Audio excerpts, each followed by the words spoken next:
all, welcome back to our channel My BioNotes. So in the video la nama environmental education in the subject la we will be seeing about the various acts under the environmental education. என்னென்ன acts இருக்கு நம்ம environment protect பண்றதுக்கு, factories protect பண்றதுக்கு அப்படின்றத நம்ம இந்த வீடியோல பார்க்கலாம். ஸோ இதில் 3 acts நம்ம பார்க்கலாம். என்னென்னு பார்த்தீங்கன்னா Factories Act 1948, Environmental Conservation Act 1980, Forest Conservation Act 1980. So வீடியோக்குள்ளே போகிறதுக்கு முன்னாடி சேனலை சப்ஸ்கிரைப் பண்ணாதவங்க சப்ஸ்கிரைப் பண்ணிடுங்க. அண்ட் ஆல்சோ இந்த வீடியோ உங்களுக்கு பிடிச்சிருந்தா லைக் பண்ணுங்கள், ஷேர் பண்ணுங்கள், அண்ட் கண்டிப்பாக பெல் பட்டனும் கிளிக் பண்ணுங்கள். அப்போ தான் நாங்கள் ஏதாவது வீடியோ போட்டால் உங்களுக்கு நோட்டிஃபிகேஷனை வரும். So come let see about the first act. என்ன ஆக்ட்னா பார்த்தீங்கன்னா Factories Act 1948. So Factories Act 1948. So Factories Actனா அது வந்து ஃபேக்ட்ரிஸ்க்கு தான். ஸோ இண்டஸ்ட்ரி நடத்துகிறவங்களுக்கு, ஸோ இண்டஸ்ட்ரியலிஸ்ட்டுக்கு இந்த ஆக்ட் ஆக்சுவலாக. ஸோ என்னென்ன மெஷர்ஸ், என்னென்ன ஸ்டெப்ஸ் ஃபாலோ பண்ணணும், ஒரு இண்டஸ்ட்ரி நீங்கள் வச்சுருக்கீங்க இல்லை ஃபேக்ட்ரி நீங்கள் வச்சுருக்கீங்க அப்படின்னா, ஸோ அதில் என்னென்ன ரூல்ஸ் அப்படின்னு வந்து இந்த ஆக்டில் வந்து சொல்லியிருக்காங்க. என்னென்ன மெஷர்ஸ் எடுக்கணும் என்வரான்மெண்ட் சம்மந்தமாக அப்படின்னு.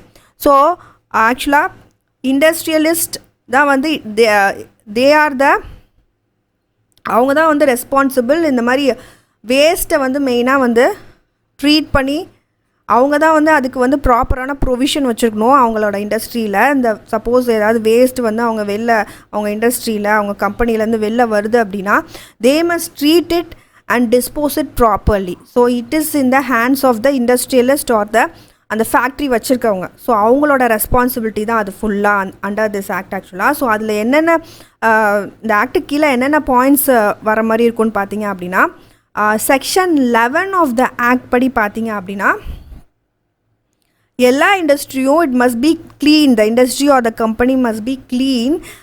க்ளீனினஸை வந்து must be taken into account ஆக்சுவலாக. ஸோ ஒவ்வொரு ஃபேக்ட்ரியோனோட டியூட்டி என்னன்னு பார்த்தீங்க அப்படின்னா, அந்த ஃபேக்ட்ரி வந்து must be free from any effluence. எந்த விதமான வந்து அந்த இண்டஸ்ட்ரியிலேருந்து வர்ற அந்த வேஸ்ட் வாட்டரை தான் நம்ம எஃப்ளூவன்ட்டுன்னு சொல்லுவோம். ஸோ அதை வந்து ப்ராப்பராக டிஸ்போஸ் பண்ணுறதுலேருந்து அதை வந்து ப்ராப்பராக ட்ரீட் பண்ணுறதுக்கு ட்ரீட்மெண்ட் பிளான்ஸும் வச்சுருக்கணும் அந்த இண்டஸ்ட்ரியை நடத்துகிறவங்க இல்லை அந்த கம்பெனியை நடத்துகிறவங்க. ஸோ அதுதான் ஃபஸ்ட்டு மேஜர் பாயிண்ட் இந்த ஃபேக்ட்ரிஸ் ஆக்டை பொறுத்த வரைக்கும். நெக்ஸ்ட்டு பார்த்தீங்க அப்படின்னா measures for any emergency. So இப்போ ஏதோ ஒரு ஃபேக்ட்ரியில் வந்து ஏதோ ஒன்று எமர்ஜென்சி ஆகுது, ஹார்ம்ஃபுல் சப்ஸ்டன்ஸ் வந்து லீக் ஆகுது அப்படின்னா அந்த மாதிரி டயத்தில் so measures, there must be an proper measures to protect it. So அதுவும் வந்து factory owner, it is the responsibility of the factory owner. Next பார்த்தீங்க அப்படின்னா ஹார்ம்ஃபுல் சப்ஸ்டன்சஸ் வெளியே வர இண்டஸ்ட்ரி அப்படின்னா it must be away from the habitat of humans. So residential ஏரியாவிலேருந்து தள்ளி இருக்கிறது நல்லது. ஸோ அப்போ ஹியூமன்ஸுக்கு எதுவும் பாதிப்பு வராமல் இருக்கும் இல்லையா. அண்ட் ஆல்சோ ஏதாவது ஹார்ம்ஃபுல் வேஸ்ட் வருதுன்னாலும் it must be emitted in limited amount. So பாதிப்பு வராத அளவுக்கு, ஸோ ரொம்ப பொல்யூஷன் வராத அளவுக்கு they can emit. So that is the 4th point. And coming to the 5th வந்து பார்த்தீங்க அப்படின்னா ப்ராப்பர் மெயின்டெனன்ஸ் அண்ட் செக்கில் வச்சுருக்கணும் எல்லா மெஷினரிஸ், என்னென்ன மெஷினரிஸ் யூஸ் பண்ணுறாங்க உள்ள. ஸோ அது எல்லாமே ப்ராப்பராக மெயின்டைன் பண்ணணும். Sometimes it can lead to noise pollution இல்லையா. ஸோ அதுக்காக மெயின்டெனன்ஸ் பண்ணணும். So this act talks about the roles and responsibilities of the industries or the companies to prevent the discharge எதுவும் வராமல் இருக்க இந்த என்விரான்மெண்ட்டை பாதிக்கிற மாதிரி, அதுக்காக வந்து ஃபார்ம் பண்ணது தான் இந்த ஆக்ட். ஸோ எக்ஸாம்பிள் இப்போ சொல்லணுன்னு பார்த்தா you can take the issue of the Sterlite issue. தூத்துக்குடியில் நடந்துச்சு இல்லையா. So it was sealed because of that, ப்ராப்பராக வந்து மெயின்டைன் பண்ணல அவங்க. ஸோ அதனால தான் வந்து it was sealed that factory. So அந்த இஷ்யூ உங்களுக்கு தெரியும்னு நினைக்கிறேன். ஸோ இந்த ரூல்ஸ் எல்லாமே ஃபாலோ பண்ணலன்னா that company will be sealed or அது வந்து க்ளோஸ் பண்ணிடுவாங்க. ஸோ சுற்றி இருக்கவங்களுக்கு ஏதாவது பாதிப்பு வருது அப்படின்னு தெரிஞ்சால். So next coming to the environment conservation act. So environment conservation ஆக்ட்னா என்ன? ஸோ என்விரான்மெண்ட்டை கன்சர்வ் பண்ணுறதுக்கு, அதாவது அதை ப்ரிசர்வ் பண்ணுறதுக்கு, பாதுகாக்கிறதுக்கு இந்த ஆக்சுவலாக இந்த ஆக்ட். ஸோ இதுக்கு கீழே நிறையா வந்து கொடுத்துருக்காங்க. மெயினாக ஃபாரஸ்ட்டை எப்படி கன்சர்வ் பண்ணுறதுன்னு கொடுத்துருக்காங்க in 1980 and it was amended. எப்போ திருத்தம் கொண்டு வராங்கன்னு பார்த்தீங்க அப்படின்னா 1988 it was amended. So first point பார்த்தீங்க அப்படின்னா எந்த விதமான ஃபாரஸ்ட்டையும் நீங்கள் வந்து கன்வெர்ட் பண்ணக்கூடாது without the acceptance of the government. So கவர்மெண்ட்டோட பர்மிஷன் இல்லாமல் நீங்கள் வந்து ஃபாரஸ்ட் ஏரியாவை உங்கள் பாட்டுக்கு எடுத்துகிட்டு பில்டிங் கட்டுறதோ இல்லை வந்து வேறு ஏதாவது வேலைக்கு யூஸ் பண்ணுறதோ வந்து கூடாது. நீங்கள் வந்து கவர்மெண்ட்டேருந்து பெர்மிஷன் வாங்கணும்.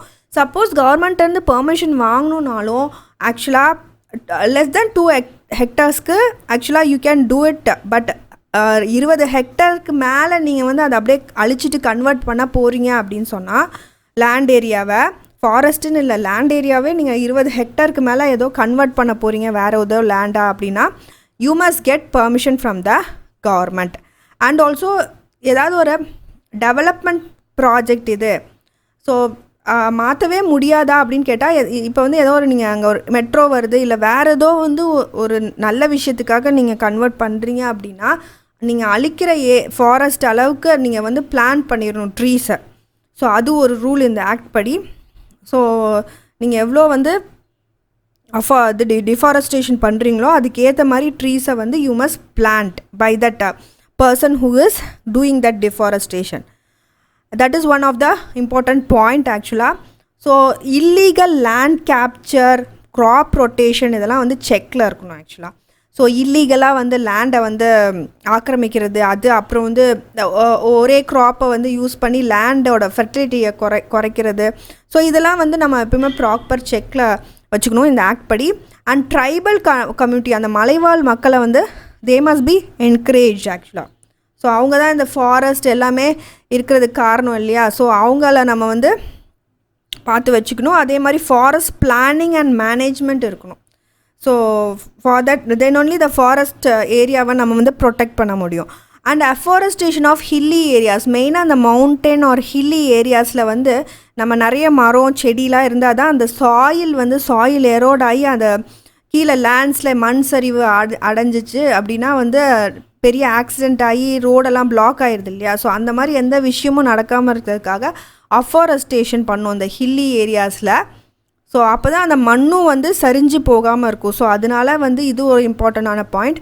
ஸோ அதே மாதிரி முன்னாடி நான் சொன்ன மாதிரி ஈக்குவலான ஏரியாவுக்கு நம்ம வந்து மரத்தை நட்டுறணும். No deforestation must be done without afforestation. நீங்கள் வந்து ஒரு ஃபாரஸ்ட்டை அழுக்கிறீங்க அப்படின்னா அதுக்கேற்ற மாதிரி பிளான்ஸ் நீங்கள் வந்து you must plant it.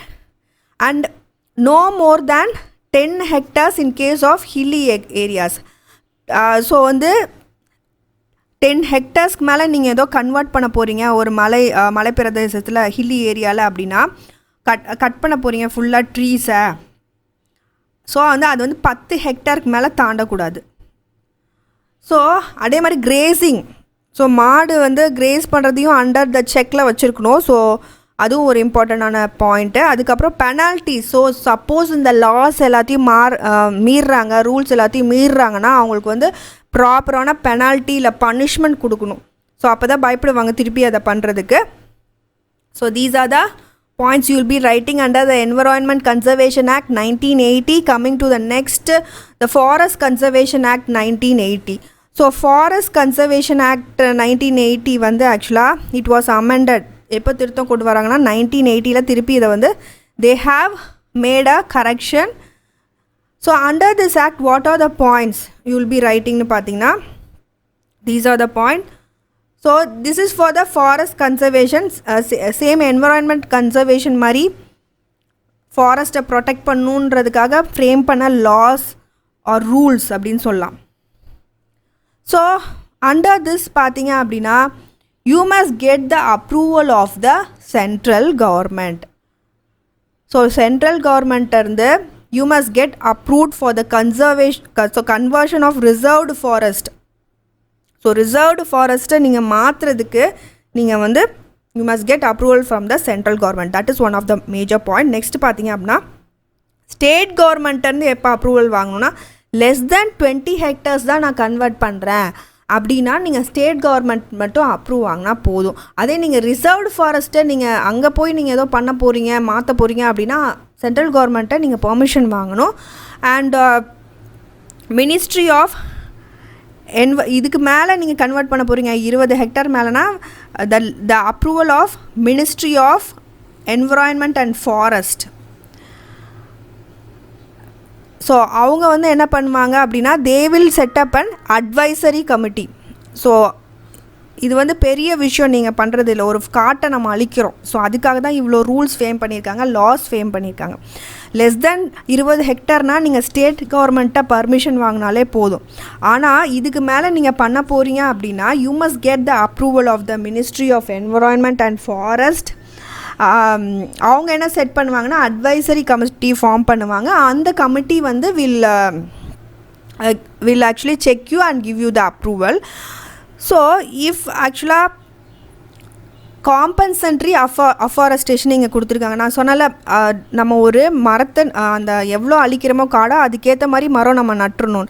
So அதுதான் இங்கே compensatory afforestation or double the area. நீங்கள் அழிச்ச ஏரியாவுக்கு டபுளான ஏரியாவை நீங்கள் வந்து அஃபாரஸ்டேஷன் பண்ணணும். ஸோ அது ஒரு மேஜர் பாயிண்ட். அண்ட் ஆக்சுவலாக நெக்ஸ்ட்டு வந்து control of the shifting cultivation and encroachment.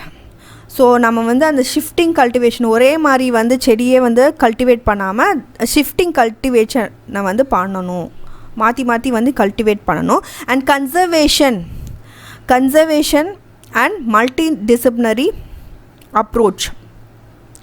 So எல்லா ஃபாரஸ்ட் பிளான்ஸையும் வந்து நம்ம வந்து ஃபாரஸ்ட்டை கன்சர்வ் பண்ணணும் அப்படின்றத நம்ம ஸ்ட்ரெஸ் பண்ணணும். முடிஞ்ச அளவு ஃபாரஸ்ட்டை கன்சர்வ் பண்ணணும், அழிக்காமல். என்ன விதமான டெவலப்மெண்ட் பிளானாக இருந்தாலும் சரி, முடிஞ்ச அளவு we have to conserve the forest.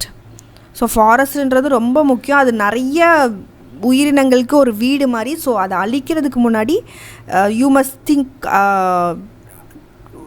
ரொம்ப யோசிச்சு தான் வந்து அதை பண்ணணும். அண்ட் ஆல்சோ நெக்ஸ்ட்டு பார்த்தீங்க அப்படின்னா ஃபாரஸ்ட் ஆக்ட்ஸ் 1927 படி பார்த்தீங்க அப்படின்னா த ஸ்டேட் கவர்மெண்ட் அவங்களுக்கு பவர் இருக்குது for declaring a reserve forest. இது வந்து ரிசர்வ் ஃபாரஸ்ட், இங்கே யாரும் வரக்கூடாது, இந்த மாதிரி விஷயங்கள்லாம் இங்கே பண்ணக்கூடாது அப்படின்னு சொல்கிறதுக்கு பவர் யாருக்கு இருக்குது அப்படின்னு பார்த்தீங்கன்னா ஸ்டேட் கவர்மெண்ட்டுக்கு இருக்குது. ஸோ இந்த இடத்துல நம்ம கிரேசிங் மாடை விடக்கூடாது, ஸோ அந்த மாதிரி வந்து சொல்கிறதுக்கு ஸ்டேட் கவர்மெண்ட்டுக்கு பவர் இருக்குது. So that is one thing. And talking about the hilly catchment areas and steep slopesல வந்து முடிஞ்சளவு you can do the afforestation.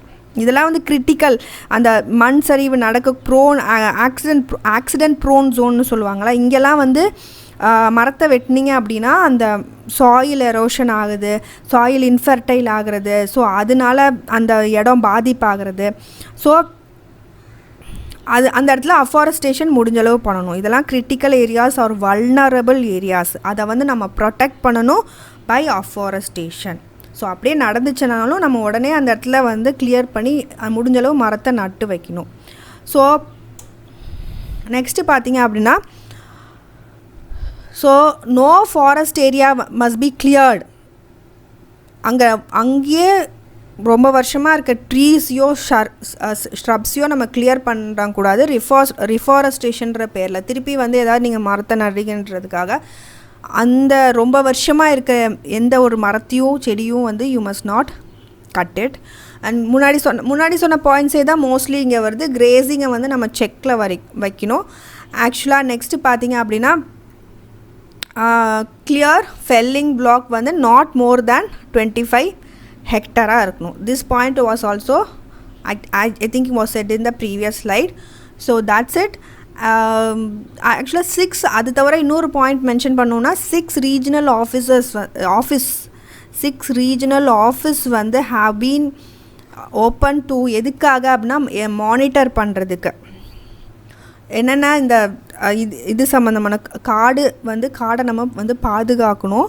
அதை வந்து யார் அழிக்கிறாங்களோ அவங்கள பனிஷ் பண்ணணும், அவங்கள வந்து இது பண்ணணுன்றதுக்காகவே வந்து மானிட்டர் பண்ணுறதுக்காக 6 ரீஜனல் ஆஃபீஸஸ் இருக்குது அப்படின்னு சொல்கிறாங்க. எங்கெங்கன்னா சண்டிகர், லக்னோ, ஷில்லாங், புவனேஸ்வர், போபால் அண்ட் பெங்களூர். ஸோ எல்லாமே நார்த் இந்தியாவில் தான் இருக்குது. பெங்களூர் மட்டும் இட்ஸ் இன் சவுத் இந்தியா.